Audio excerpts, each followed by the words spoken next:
राजस्थान के एक छोटे से गांव मधोपुर में धूल भरी हवाओं के बीच मिट्टी के घरों की कतारें थीं।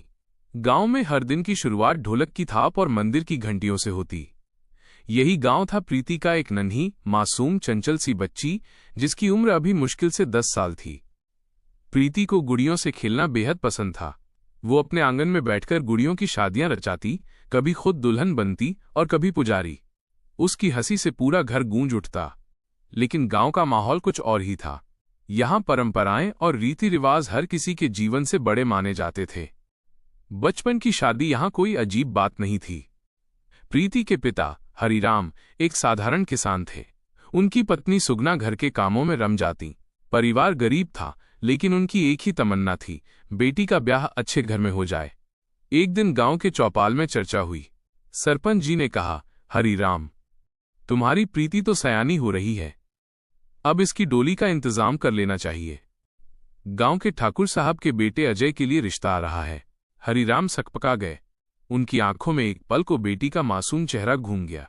वो जानता था कि प्रीति अभी बच्ची है, लेकिन गांव की परंपरा के सामने उसकी आवाज कमजोर पड़ गई। प्रीति खेल रही थी, तभी मां ने उसे बुलाया। प्रीति, सुन, तुझे सजना संवरना सीखना होगा, अब तू बड़ी हो रही है। प्रीति हंसकर बोली, मां, मैं तो अभी गुड़ियों की दुल्हन हूं, सचमुच की थोड़े ही। मां का दिल पिघल गया, लेकिन आंखों में आंसू भर आए। कुछ ही दिनों में तय हो गया कि प्रीति की शादी अजय से होगी। अजय 12 साल का था। पढ़ाई से ज्यादा उसे कबड्डी और पतंग उड़ाने का शौक था। उसे भी ये समझ ही नहीं था कि शादी का मतलब क्या होता है। गांव के मंदिर में ढोल नगाड़े बजे। प्रीति लाल जोड़े में सजी थी। उसके चेहरे पर झिलमिलाते गहनों से ज्यादा मासूमियत चमक रही थी। उसकी आंखें डरी हुई थीं, जैसे कोई चिड़िया अपने पंख कटते हुए देख रही हो। अजय भी छोटे से शेरवानी में सजाया गया। वो बस दोस्तों के साथ पटाखे चलाने में मगन था। विवाह की रस्में शुरू हुईं। पंडित मंत्र पढ़ रहे थे और प्रीति की नन्ही हथेलियां कांप रही थीं। वो धीरे धीरे मां की ओर देख रही थी, जैसे पूछ रही हो, मां, ये खेल कब खत्म होगा? मैं अपनी गुड़ियों के पास कब लौटूंगी? मां ने रोते रोते अपनी बेटी का हाथ दबा दिया। ये जीवन का सबसे कठिन पल था। आखिरकार 7 फेरों के बाद वो पल आया जब प्रीति की डोली उठी। उसकी छोटी आंखों में आंसू थे। गुड़ियों की दुनिया, मां की गोद, पिता की छांव, सब पीछे छूट गया। अजय का घर ठाकुर साहब की बड़ी हवेली थी। वहां के नियम सख्त थे। बहुएं पर्दे में रहती, घर के काम करती और बड़ों की सेवा करती। प्रीति को पहले दिन ही समझा दिया गया, अब तू ठाकुर परिवार की बहू है। गुड़ियों से खेलने का समय खत्म हो गया। उसका मन सहम गया। वो रात को चुपचाप रोती, लेकिन किसी से कुछ कह न पाती। अजय को भी समझ नहीं आता था कि ये सब क्यों हुआ। वो बस प्रीति से कहता, चल बाहर खेलते हैं। लेकिन घर के बड़े डांट देते, अब ये खेल नहीं करेगी, ये तुम्हारी धर्मपत्नी है। ये शब्द दोनों बच्चों के लिए अनजाने और भारी थे। प्रीति का मन पढ़ाई में था। उसे किताबों से बहुत लगाव था, पर ठाकुर साहब के घर में लड़कियों की पढ़ाई को महत्व नहीं दिया जाता। एक दिन प्रीति ने हिम्मत करके कहा, बाबू साहब, मैं भी पढ़ना चाहती हूं। ठाकुर साहब गर्जे, हमारी बहुएं पढ़ाई नहीं करती, उनका काम घर गृहस्थी संभालना है। प्रीति का चेहरा झुक गया। उसके सपने जैसे किसी ने कुचल दिए हों। अजय को भी अच्छा नहीं लगा।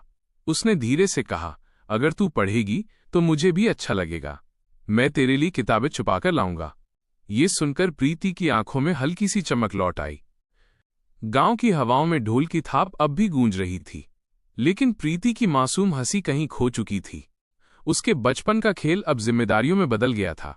वो गुड़ियों से खेलना चाहती थी, पर किस्मत ने उसे जिंदगी का कठोर खेल खेलने पर मजबूर कर दिया। प्रीति अब अजय के घर में कुछ दिन बिता चुकी थी। उसके नन्हे कदम धीरे धीरे हवेली की चौखट से परिचित हो रहे थे, लेकिन दिल अब भी मां की गोद और गुड़ियों की दुनिया में अटका था। रोज सुबह से शाम तक घर के काम, झाड़ू, बर्तन, चौका और बुजुर्गों की सेवा।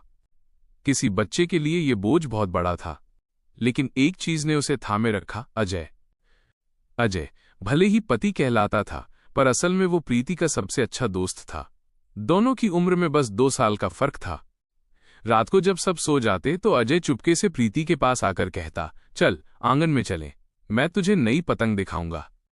प्रीति मुस्कुरा देती। दोनों छत पर जाकर आसमान देखते और अपने अपने सपने बुनते। प्रीति धीरे से कहती, मुझे पढ़ना है अजय, किताबें चाहिए। मैं भी गांव की मास्टरनी बनना चाहती हूं। अजय भोलेपन से जवाब देता, तो मैं तेरे लिए किताबें लाऊंगा, हम दोनों साथ पढ़ेंगे। उसकी आंखों में मासूम वादा झलकता। एक दिन अजय सचमुच अपने स्कूल से एक पुरानी किताब चुराकर लाया। उसने प्रीति को देते हुए कहा, ले, ये तेरे लिए है, किसी को मत दिखाना। प्रीति की आंखों में चमक आ गई। किताब जैसे उसके लिए कोई खजाना थी। वह धीरे धीरे पढ़ना सीखने लगी। रात को चुपके से दिए की लौ में वो अक्षरों को जोड़ती। क माइनस ख माइनस ग पढ़ते हुए उसकी मुस्कान लौट आती। ये उसका छोटा सा विद्रोह था, उसके सपनों की पहली सीढ़ी। लेकिन ठाकुर साहब की हवेली इतनी आसान नहीं थी। वहां की बड़ी बहुएं उसे हमेशा ताने देती, बहू होकर तू खेल खेल में लगी रहती है, काम सीखा कर। सास भी गुस्से में कहती, तू ठाकुर परिवार की इज्जत है, बहू को किताबें शोभा नहीं देती। प्रीति चुपचाप सुन लेती, कभी हिम्मत नहीं करती जवाब देने की। धीरे धीरे उसका बचपन कहीं खोने लगा। सुबह सूरज के साथ जागना, पानी भरना, खाना बनाना, ये सब उसके छोटे कंधों पर भारी था। कभी कभी वो थककर आंगन में बैठ जाती, मिट्टी से खेलते हुए सोचती, काश मैं भी बाकी बच्चों की तरह स्कूल जा पाती, खेल के मैदान में भाग पाती। पर हवेली के ऊंचे दरवाजे उसके सपनों को रोक देते। एक दिन गांव में मेले का आयोजन हुआ। वहां स्कूल के बच्चे कविता पाठ कर रहे थे। प्रीति छुपकर मेले में पहुंची और बच्चों को मंच पर देखकर उसकी आंखें चमक उठीं। उसने अजय से फुसफुसाते हुए कहा, देखा, मैं भी ऐसे मंच पर खड़ी होकर कविता पढ़ना चाहती हूं। अजय ने उसका हाथ थाम लिया और बोला, तो तू जरूर करेगी, मैं तेरे साथ हूं। ये छोटे से वाक्य ने प्रीति को ताकत दी। लेकिन गांव का समाज क्रूर था। जब लोगों ने सुना कि प्रीति छुपकर किताबें पढ़ती है तो ताने कसने लगे, देखो ठाकुर की बहू, पढ़ाई करेगी, बहुओं का धर्म बिगाड़ेगी। ठाकुर साहब का गुस्सा फूट पड़ा। उन्होंने प्रीति को बुलाकर कहा, अगर तूने पढ़ाई की तो ये घर तुझे स्वीकार नहीं करेगा। प्रीति के पैरों तले जमीन खिसक गई, लेकिन भीतर कहीं एक नन्ही चिंगारी जल उठी थी। उस रात प्रीति बहुत रोई। अजय उसके पास आया और बोला, मत डर, अगर तुझे घर से निकाल भी देंगे तो मैं तुझे बचाऊंगा। प्रीति की आंखों से आंसू बह निकले, लेकिन उसके होठों पर हल्की मुस्कान आ गई। अजय, तू ही मेरा सच्चा दोस्त है। गांव की हवाओं में फिर ढोल नगाड़े बजे, लेकिन इस बार प्रीति का दिल और मजबूत हो चुका था। अब उसने तय कर लिया था, वो अपने सपनों को मरने नहीं देगी, चाहे हवेली की दीवारें कितनी भी ऊंची क्यों ना हो। प्रीति अब 14 बरस की हो चुकी थी। चेहरा मासूम ही था, लेकिन आंखों में बचपन की जगह अब सवाल और बेचैनी थी। हवेली में रहते हुए उसने सीखा था, यहां सपनों की कोई जगह नहीं है, बस परंपराएं और आदेश हैं। फिर भी उसके दिल में किताबों के लिए, पढ़ाई के लिए एक आग लगातार जल रही थी। अजय अब 13 से बढ़कर 15 साल का हो चुका था। स्कूल जाता, दोस्तों से खेलता और किताबें चुपके से प्रीति तक पहुंचाता। रात को जब सब सो जाते तो दोनों आंगन में बैठकर पढ़ते। ये गणित का सवाल देख, ऐसे हल होता है, अजय धीरे से समझाता। प्रीति उत्साह से सुनती और कहती, एक दिन मैं भी गांव की मास्टरनी बनूंगी, देखना। दोनों की ये छुपी दुनिया उन्हें अपने दुखों से कुछ देर के लिए दूर ले जाती। लेकिन हवेली और गांव की नजरें हमेशा उन पर टिकी रहती। एक दिन बड़ी बहू ने प्रीति को किताब पढ़ते पकड़ लिया। उसने तुरंत ठाकुर साहब को बता दिया। ठाकुर साहब गुस्से से आग बबूला हो उठे, बहू होकर तू पढ़ाई करेगी, ये घर की इज्जत मिट्टी में मिलाएगी। उन्होंने सबके सामने किताबें जला दी। प्रीति का दिल चीर गया। उस रात वो फूट फूट कर रोई। अजय भी चुपचाप आंसू पोंछता रहा। एक दिन प्रीति मायके आई। मां ने उसे गले लगाया तो आंसुओं का बांध टूट गया। मां, मुझे पढ़ना है। मां अपना बचपन खोना नहीं चाहती। हवेली में सब मुझे रोकते हैं। सुगना ने बेटी का सिर सहलाते हुए कहा, बेटी, मां का दिल तुझे उड़ते देखना चाहता है, लेकिन समाज की जंजीरें बहुत मजबूत हैं। मां के शब्दों ने प्रीति को और मजबूत बना दिया। उसने ठान लिया, अब चाहे जो हो, मैं अपने सपनों को पूरा करूंगी। गांव में उस समय एक अभियान शुरू हुआ था, सब पढ़ें सब बढ़ें। सरकारी मास्टर लोग लड़कियों को भी पढ़ाने की कोशिश कर रहे थे। प्रीति ने मौका देखा और अजय की मदद से स्कूल जाने लगी, लेकिन वो हमेशा घूंघट में रहती ताकि कोई पहचान ना ले। जब पहली बार उसने कक्षा में बैठकर अ आ ई ई पढ़ा तो उसकी आंखों से खुशी के आंसू बह निकले। यही तो मेरी दुनिया है, उसने मन ही मन कहा। लेकिन ये राज ज्यादा दिन छुपा न सका। एक दिन गांव की औरतों ने देख लिया कि ठाकुर की बहू स्कूल जा रही है। खबर आग की तरह फैल गई। ठाकुर साहब का गुस्सा चरम पर था। उन्होंने प्रीति को हवेली के बीचों बीच बुलाकर कहा, अगर तूने फिर स्कूल का नाम लिया तो ये घर तुझे बहू नहीं मानेगा। प्रीति कांप गई, लेकिन उसकी आंखों में आंसू की जगह अब हिम्मत थी। उसने धीरे से कहा, बाबूसा, बहू होने से पहले मैं इंसान हूं। इंसान को सीखने का हक होता है। पूरा आंगन सन्नाटे में डूब गया। किसी ने उम्मीद नहीं की थी कि इतनी छोटी उम्र की लड़की इतनी बड़ी बात कह देगी। उस रात ठाकुर साहब ने अजय को भी डांटा, तू ही है जो इसे बिगाड़ रहा है, ये तेरे साथ बैठकर पढ़ती है। अजय ने हिम्मत करके कहा, हाँ, मैं ही हूं जिसने इसे पढ़ाया, क्योंकि मैं नहीं चाहता कि प्रीति अनपढ़ रहे। वो मेरी दोस्त है, मेरी साथी है। प्रीति ये सुनकर फूट फूट कर रो पड़ी। उसके लिए ये पहला मौका था जब किसी ने खुलेआम उसका साथ दिया। गांव के बुजुर्गों ने पंचायत बुलाई। कुछ ने कहा, लड़कियों को पढ़ाने से गांव की इज्जत खराब होगी, लेकिन कुछ औरतें आगे आईं, अगर हमारी बेटियां पढ़ेंगी तो उनका जीवन सुधरेगा, क्यों बचपन में ही उनकी दुनिया खत्म कर दें। ये सुनकर पहली बार गांव में बहस छिड़ी। पंचायत के बीच प्रीति ने साहस जुटाया। उसने घूंघट हटाकर सबके सामने कहा, मैंने बचपन से ही गुड़ियों के खेल छोड़े। मैंने मां की गोद, पिता की छांव खो दी, लेकिन अब मैं अपने सपनों को नहीं खोना चाहती। मैं पढ़ूंगी, चाहे समाज कुछ भी कहे। गांव सन्न रह गया। इतनी छोटी लड़की की इतनी बड़ी बात, ये किसी ने सोची भी न थी। उस दिन से गांव में हलचल मच गई। कुछ लोग प्रीति को विद्रोही मानने लगे, तो कुछ ने उसे उम्मीद की किरण। प्रीति अब और मजबूत हो चुकी थी। उसके दिल में यही विश्वास था, अगर अजय मेरे साथ है और मां का आशीर्वाद है तो कोई ताकत मुझे रोक नहीं सकती। पंचायत के दिन के बाद गांव की गलियों में एक नई हवा चलने लगी थी। कहीं लोग प्रीति की हिम्मत की तारीफ करते तो कहीं उसे ताने देते, ठाकुर की बहू बगावत कर रही है, लड़कियां पढ़ेंगी तो घर गृहस्थी कौन संभालेगा। प्रीति सब सुनती, लेकिन अब उसके मन में डर नहीं था।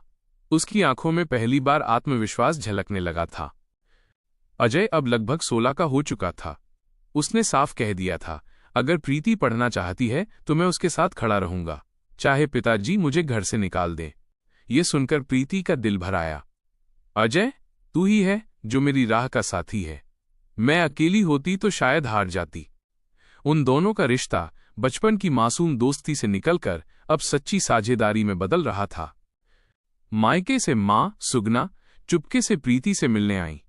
उन्होंने बेटी का माथा चूमा और कहा, बेटी, तूने जो कदम उठाया है वो आसान नहीं है, लेकिन याद रख, तू सिर्फ अपने लिए नहीं, गांव की हर लड़की के लिए लड़ रही है। प्रीति ने मां की बात दिल में बसा ली। अब उसे लगा कि उसका संघर्ष व्यक्तिगत नहीं बल्कि सामूहिक है। सरकारी मास्टर ने गांव में बालिका शिक्षा दिवस मनाने का आयोजन किया। उन्होंने पंचायत से आग्रह किया कि लड़कियों को भी बुलाया जाए। बहुत चर्चा के बाद ठाकुर साहब ने अनमने ढंग से इजाजत दी। उस दिन प्रीति पहली बार खुलेआम स्कूल की चौखट पर पहुंची। जब उसने ब्लैक बोर्ड पर अपना नाम लिखा, प्रीति, तो पूरा गांव तालियों से गूंज उठा। उसकी आंखों से आंसू बह निकले, लेकिन ये आंसू खुशी के थे। धीरे धीरे गांव की और लड़कियां भी स्कूल आने लगीं। किसी की मां ने कहा, अगर ठाकुर की बहू पढ़ सकती है तो मेरी बेटी क्यों नहीं। किसी किसान ने कहा, पढ़ाई से ही तो हमारी बेटियों का भविष्य सुधरेगा। प्रीति अब उन सबके लिए मिसाल बन चुकी थी। ठाकुर साहब शुरुआत में बहुत नाराज थे। उन्हें लगता था कि प्रीति ने परिवार की इज्जत दांव पर लगा दी, लेकिन जब उन्होंने देखा कि गांव में उनका नाम अब एक नई पहचान पा रहा है, पढ़ाई को बढ़ावा देने वाले ठाकुर साहब, तो उनका दिल धीरे धीरे पिघलने लगा। एक दिन उन्होंने प्रीति को बुलाकर कहा, अगर तुझे पढ़ना है तो पढ़, लेकिन ध्यान रखना कि परिवार की लाज बनी रहे। प्रीति के लिए यह जीत से कम नहीं थी। समय बीतता गया। दोनों ने पढ़ाई जारी रखी। प्रीति ने न सिर्फ स्कूल की पढ़ाई की, बल्कि गांव की और बच्चियों को भी सिखाना शुरू कर दिया। छोटे छोटे बच्चों को पढ़ाते समय उसकी मुस्कान लौट आती थी, वही मासूम मुस्कान जो बचपन में गुड़ियों के साथ खेलते समय थी। अजय ने भी ठान लिया कि वो आगे चलकर गांव का डॉक्टर बनेगा। प्रीति, तू मास्टरनी बनेगी और मैं डॉक्टर, हम दोनों मिलकर गांव की तकदीर बदल देंगे।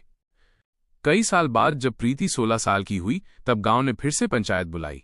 कुछ पुराने विचारों वाले लोग फिर बोले, अब तो इसे पूरी तरह घर संभालना चाहिए। बहुत पढ़ाई कर ली, लेकिन इस बार अधिकांश गांव वाले प्रीति के साथ खड़े थे। ये हमारी बेटियों की उम्मीद है, इसे पढ़ने दो। ये सुनकर प्रीति की आंखें भर आईं। आज प्रीति गांव के स्कूल की शिक्षिका बन चुकी थी। जब वो ब्लैकबोर्ड पर बच्चों को लिखना पढ़ना सिखाती तो उसकी मुस्कान पूरे आंगन को रोशन कर देती। वो मुस्कान अब अधूरी नहीं थी, वो उन सभी सपनों का उजाला थी जो बचपन में दबा दिए जाते थे। अजय उसके बगल में खड़ा था, अब उसका जीवन साथी ही नहीं बल्कि उसका सबसे बड़ा साथी और हमसफर। गांव की हवाओं में अब सिर्फ ढोल नगाड़ों की आवाज नहीं गूंजती थी, बल्कि बच्चों की पढ़ाई की आवाज भी सुनाई देती थी। प्रीति ने साबित कर दिया, बालिका वधू बनने से किसी का बचपन छीना जा सकता है, लेकिन अगर हिम्मत और साथ हो तो सपनों को कभी नहीं छीना जा सकता।